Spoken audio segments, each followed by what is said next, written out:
Ndenge nauti koloba na première partie nangai, partout où vous êtes, très chers compatriotes congolaises et congolais, levez-vous. Vous qui êtes dans la diaspora, ne permettez plus que ce membre du gouvernement vienne séjourner en Europe. C'est seulement au Congo où nous voyons, très chers compatriotes, un ministre de l'énergie qui a un groupe électrogène chez lui. C'est seulement au Congo que nous voyons, nous, un ministre de l'éducation dont les enfants sont en Europe pour étudier. Un ministre de la santé, quand il est malade, lui-même va se faire soigner à l'étranger.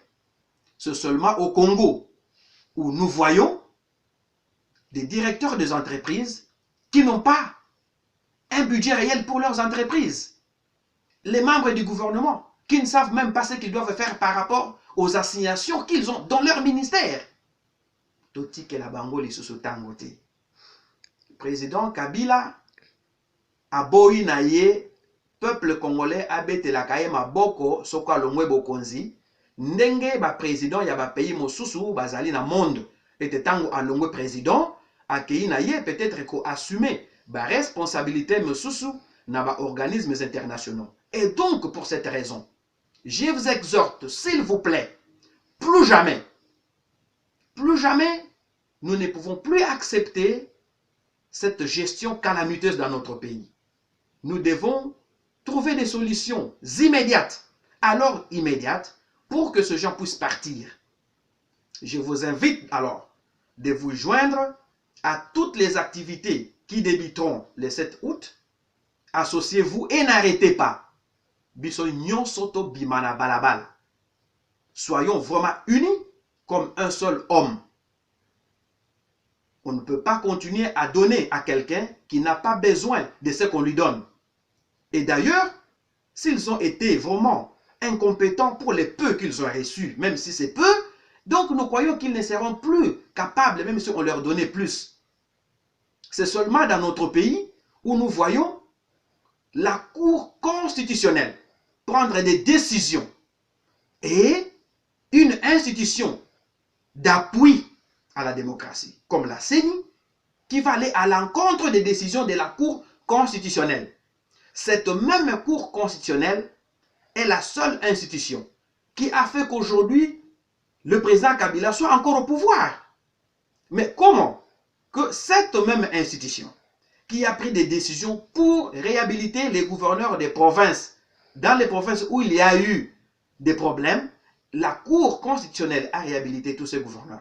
Et brusquement comme ça, avec leur ministre de l'Intérieur, M. Chadari, la CENI proclame un calendrier électoral pour les gouverneurs et vice-gouverneurs de province, dans les 11 provinces. Ça, c'est une honte. C'est seulement dans notre pays où on se réveille de bon matin, on ne veut plus respecter ses propres paroles. Les textes réglementaires qu'ils ont eux-mêmes ratifiés et promulgués, ça, c'est seulement au Congo. Les tueries, les prisons qui ont été comme ça cassées, et des criminels sortent dans la rue pour causer la terreur dans le chef de la population.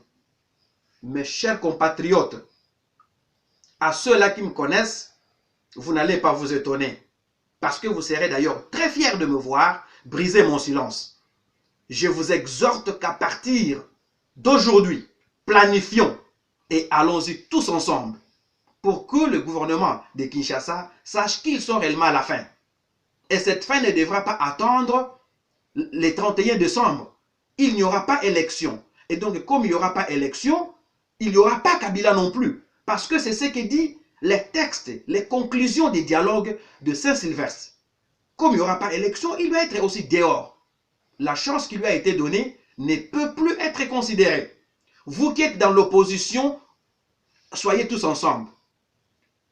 À ceux-là qui sont soit d'un certain rassemblement, qui sont dans le gouvernement, plus particulièrement M. Bruno Tshibala, les Olengankoy et consorts. Mais vous êtes allés dans ce gouvernement, espérant réellement que les élections se tiendront au courant de cette année.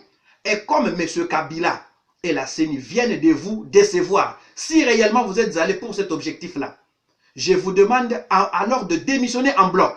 Sinon, nous prendrons soin de vous. Ça, c'est un message qui est lancé à vous, qui êtes du rassemblement pro-gouvernement.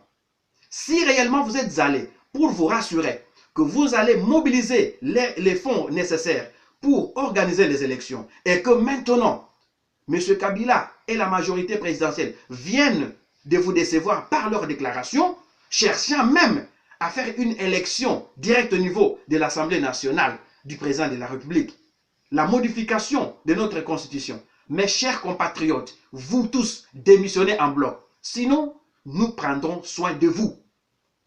Fini cette récréation d'enrichissement illicite dans notre pays. Fini. Ou sinon, vous êtes réellement en opposition ou vous ne cherchez que vos postes. Je vous remercie. Je serai avec vous à la prochaine. Mais je voudrais voir à partir de ce jour des banderoles partout où vous êtes, même en Europe. Faites en sorte que votre voisin qui n'est pas congolais sache qu'il y a un problème chez nous. Ne vous cachez pas. Mettez des petits drapeaux, des banderoles pour attirer ces gens-là. Pour que les 7, nous tous, nous soyons dans nos rues, dans nos avenues, partout où nous sommes, dans des salles de conférences pour parler de la situation de notre pays. À ceux-là qui veulent me contacter, prenez mon numéro. C'est le 00 243 82 27 28 031.